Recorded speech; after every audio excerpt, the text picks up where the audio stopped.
Assalamualaikum Ananda semua. Di pembelajaran kali ini bertemu lagi bersama Bunda Dea.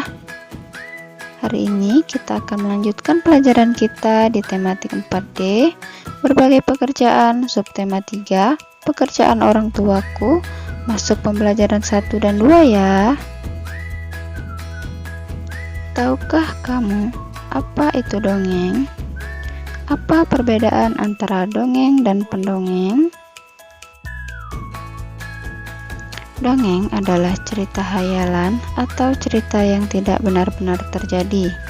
Sedangkan pendongeng adalah suatu pekerjaan bagi orang yang menyampaikan dongeng kepada orang lain.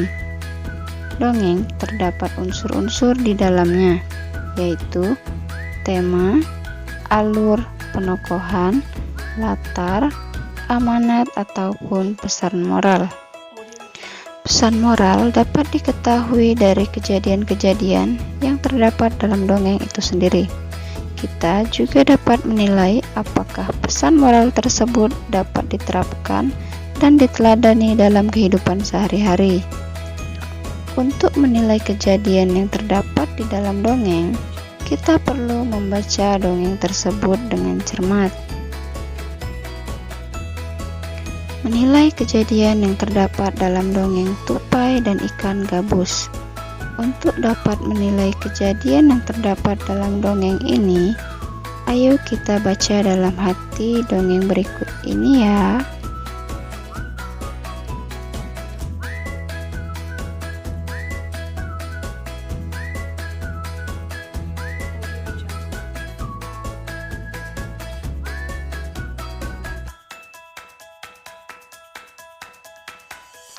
Setelah kita membaca dengan cermat dongeng tupai dan ikan gabus, maka kita dapat menemukan unsur-unsur cerita yang ada di dalamnya. Unsur yang pertama yaitu judul. Judul dari dongeng tersebut adalah tupai dan ikan gabus. Unsur yang kedua yaitu tokoh. Tokoh yang ada di dalam dongeng tersebut yaitu tupai, ikan gabus, dan ikan hiu. Unsur yang ketiga yaitu sifat tokoh. Tupai memiliki sifat suka menolong, sedangkan ikan gabus memiliki sifat yang sabar. Unsur yang keempat itu adalah tempat di mana kejadian dalam dongeng tersebut, yaitu di Kalimantan Barat. Awal cerita yang terjadi dalam dongeng saat tupai melihat sahabatnya gabus yang sedang terkulai lesu karena sakit.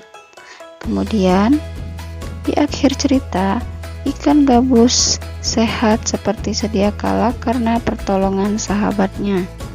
Nah, pesan moral yang terdapat dalam dongeng ini adalah kita harus saling tolong menolong kepada siapapun dan dimanapun.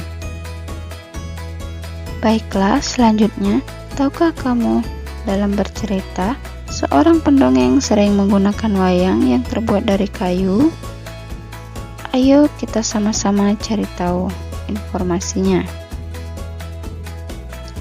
Selain membuat wayang, pengrajin kayu juga memanfaatkan kayu dan mengolahnya menjadi kursi, meja, dan lemari.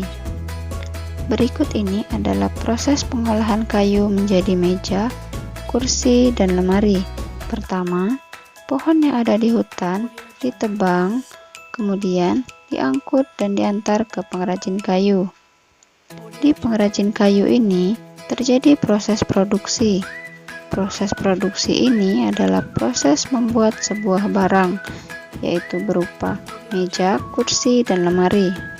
Setelah kayu selesai diolah dan menghasilkan barang berupa meja, kursi, dan lemari, maka barang tersebut diangkut dan diantar ke toko-toko mebel. Kegiatan ini disebut sebagai proses distribusi atau penyaluran barang. Kemudian, di toko-toko mebel ini, meja dan kursi tersebut akan dijual dan dibeli oleh pembeli. Nah, kegiatan ini disebut sebagai kegiatan konsumsi. Salah satu hutan di Indonesia yang paling sering diambil kayunya adalah hutan di Kalimantan. Dahulu, hutan Kalimantan sangat lebat dan merupakan paru-paru dunia atau penghasil oksigen. Namun, kini pohon-pohon di hutan Kalimantan semakin berkurang jumlahnya akibat sering terjadinya kebakaran hutan. Berikut ini adalah peta hutan Kalimantan yang menunjukkan perubahan yang terjadi di tahun 1950 sampai dengan tahun 2020. Dapat kita lihat bersama bahwa warna hijau pada peta menunjukkan adanya pohon, sedangkan warna putih menunjukkan hutan yang gundul. Semakin lama mendekati tahun 2020, warna hijau pada peta semakin pudar. Ini berarti pohon-pohon yang ada di Kalimantan semakin sedikit. Selain memiliki sumber daya hutan yang melimpah, Indonesia juga kaya akan sumber daya lautnya. Hal ini tentu berpengaruh pada pekerjaan masyarakatnya. Mayoritas masyarakat yang tinggal di pesisir bekerja sebagai nelayan.